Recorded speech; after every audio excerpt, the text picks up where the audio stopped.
the baby, huh? Hi, I'm Joe. And I'm Sherri, and we're two butts and a dog. I'll put a card here for the last video you can watch. Yeah, that's an inside joke. Thanks for watching A Life More Light. One thing that Joe taught me recently is that these cards that pop up on the screen, you can click on them and they'll play later. I thought they would immediately take you there and it would mess up your video experience. But yeah. Click it holds it in a bar, and then when you're done watching this video, you can watch that video. Who knew? This video. This is our first camper. We bought it about 2 years ago. We've spent over 300 nights in it so far, and we've learned a good amount, and maybe some things we do differently. So we thought we'd come up with a list of 10 mistakes we've made since we bought this camper. Although we could think of 10, so you get 9 for today. Sorry. The top 9 biggest mistakes that A Life More Light has made. We did our best, guys. Okay, I cannot believe we're starting with this as the number 10 at the bottom of the list because this... Or 9. Sorry, yes. Number 9, thank you for that, Joe. This actually feels like one of my biggest mistakes, and it probably sounds dumb, but when we went to get our camper for the first time, I packed the things that I needed. We tried to be minimal, but I felt like the brilliant thing to do would be to pack all my clothes in one bag.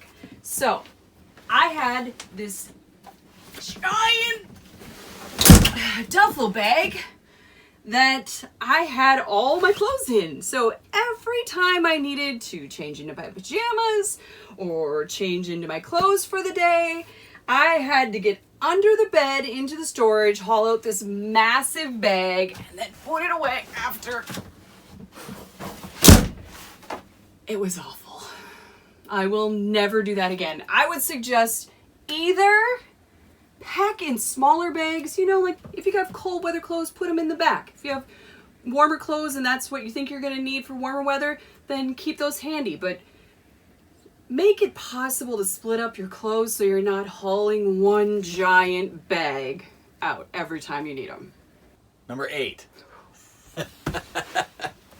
Leave time when you're going to break camp. When we first started doing this, Sherri thought it would be fun to time ourselves to see how long it took us. And it turned out to be really valuable because sometimes we would start at 8 in the morning for a noon checkout. And though it never took us hours to break down, initially when we first started doing this, it would take us 45 minutes to an hour sometimes because there were things on our checklist. We had multiple checklists. We wanted to make sure we didn't miss anything. So sometimes it did take longer than expected. Eventually, as we did it more often, we got better at it and the time condensed and made it more efficient. But I would definitely say that when you first start out, leave twice as much time as you think you'll need to break camp and get yourself rolling to make sure that you make checkout times. I actually thought it was very helpful to set a timer for our breaking camp because how do you decide what time you start when you don't know how long it takes to break camp? So this was, I thought the timer was brilliant. And we would first day, cut it in half by the second day, and then we would just kind of fine tune it from there. So how long does it take us now? 19 minutes. It's like between 17 and 19 minutes almost every time. Are you serious? No, I'm making it up. Oh my gosh. But it's efficient. It works really well now. This is my life. Number 7. That was on. Yeah. Okay, great. The 7th mistake that we made was, well, actually when we picked up our camper, we forgot to even bring a level. It didn't even occur to us to have one. So the first stop we made was to stop at a store and buy one. This is the kind of level that we used for almost the first entire 2 years that we have had our camper. So what we would do is we would take this level and set it on the ground in the camper. Stay there.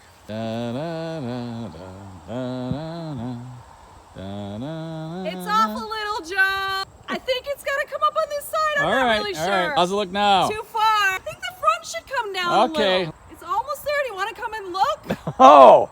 This was our system. I don't know why we did it that way. So finally, one day when I was placing an Amazon order, I added on these inexpensive little stick-on levels that have made our life infinitely easier. So now we have one level right here, and this shows whether or not we are level front to back. I can be on the front right here. And I can just crank this while he's standing at the level to say a little higher, a little lower. Takes seconds. And then the second level is mounted right here. And that levels our camper left to right. Joe uses the remote control for us. Even if we were 2 people, you could have one in the car and just have someone watching it off to the side. And that would tell you whether or not you were level left to right. So we don't have to go back and forth inside the camper. Some people set it on the outside. We just didn't find it was exactly what we were looking for level wise. It read better on the inside, but the stick-ons are great. Every camper is a little bit different where they keep the sewer hose. Ours has got a handy little piece of ABS pipe down here with a lid on it. When we first bought our camper, this was blue. But then over time it turned red. No, I'm kidding. The blue one started to wear out. And there were some really small pinholes that were in it. And we didn't really notice the pinholes until we were like dumping. And then it was like, that's not the time you want to notice that. I think that the wear on this might be happening actually while it's riding inside of here, because it seems wear-wise, this just wouldn't wear out any other way. Replace your sewer hose. It's a good idea. How often? It's handy. I don't know, I would say it depends how many nights you camp in it. I would say that if you're probably camping in it, if you're a weekender, I would say annually. If you're doing more than weekends and you're in it as often as we are, I'd say check it probably every 6 months. The number 6 mistake we made, replace your sewer hose. Check it, make sure that it's without holes, or that it just has 2 holes, no more than that. The number 5 mistake we made was assuming that a 25-foot power cord was long enough. 25 feet, woo! We'll never need more cord than that. You might assume 25 feet is enough, and if you're at an RV park, it would be plenty, because typically you're so close to your power box, their power source, that it's maybe a couple of feet usually. Yep, just turn it on. But if you're at a state park, you'll be glad you had 25 feet at most of them. This is 25 feet. And if your rig is bigger than ours, we're 17, and if you've got like a 40-foot rig, 25 feet might not be enough. We actually stayed at a state park. This 25 feet usually works for us, but we actually stayed at a state park where the boxes were so far away from the pads, we tried to cheat it and get on the grass just to see if we could get closer, and it was impossible. So we switched sites, and then we switched sites again, and none of them worked. It was too far. This was in Illinois, by the way. Yeah. And so it's probably not, we don't find it to be common, but we've decided to add another 25-foot extension cord to our supply list for this year. So we're not hauling a 50-foot cord that we don't need. We just have 2 25s, and we pull out the second one whenever we need it. You ready? Ready? What are you doing? This one's an embarrassing one for me to admit. The number 4 mistake I made was I was so concerned with living light and being minimal about what I put in my camper that I packed 2 forks, 2 spoons, and 1 knife for 2 years. It was such a pain. If you ate once, you had to do the dishes. You could not have you couldn't even wait 1 meal. You had to do dishes after every meal because otherwise you had no silverware. But it takes up so much room. Yeah. See, that's the thing.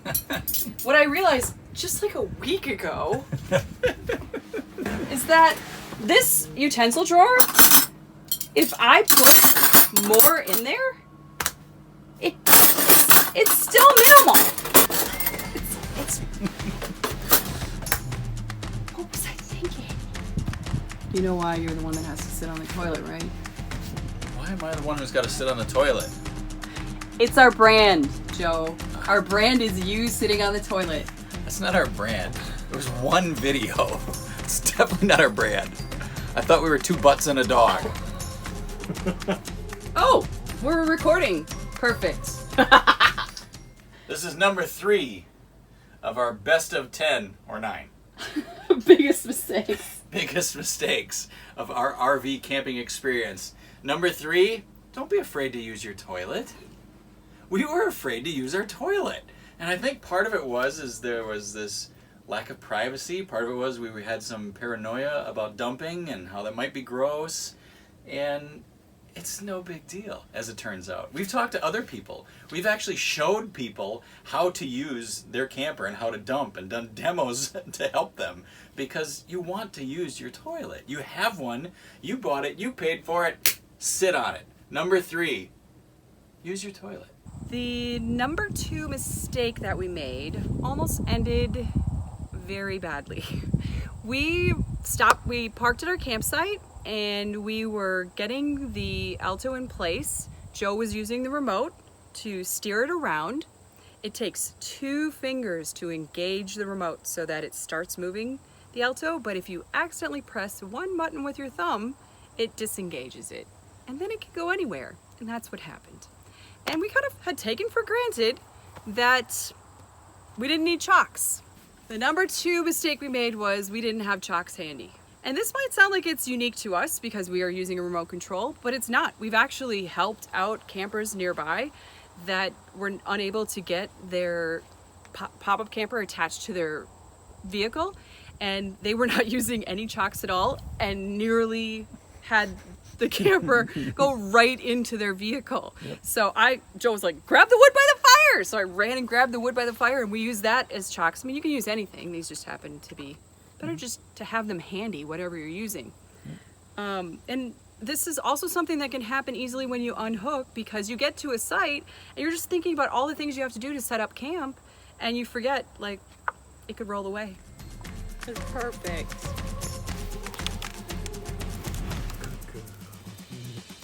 We are finally to our number 1 mistake.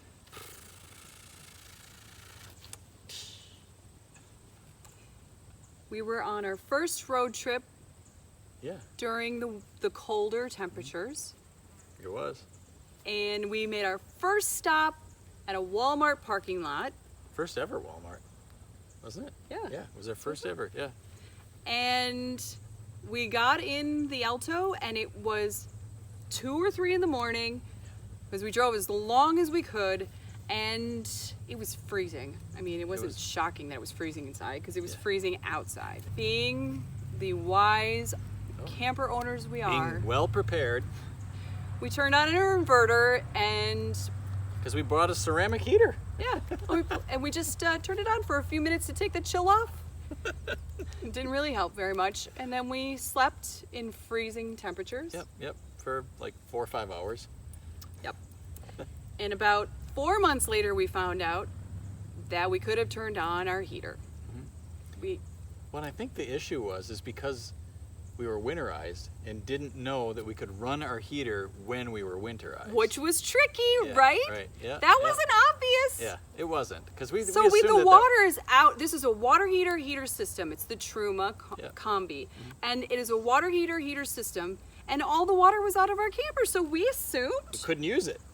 Yeah, not true. Yep. Mm-hmm. So we froze. Failed. And we used our inverter for no reason with a ceramic heater. Yep. Just for a few minutes. Didn't really help. That was our biggest mistake, and we are always forever grateful for heat now. Yeah, I don't take that for granted anymore, no. And it works beautifully without water in the camper. You really don't need it. We hope you learned something from our mistakes today, that you don't have to make them yourself. Yeah, don't find yourself stranded somewhere at a Walmart parking lot freezing your tail off. It's not necessary. And post your mistakes below, because this is so fun to hear what people have learned along the way, and you look back on it and think, why did we do that? It's true. Yeah. Nice.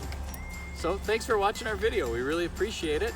We're near 1,000 subscribers now, so if you haven't done so already, like, comment, subscribe, give us a thumbs up. We really appreciate that. Yeah, good girl. See you next time. Bye.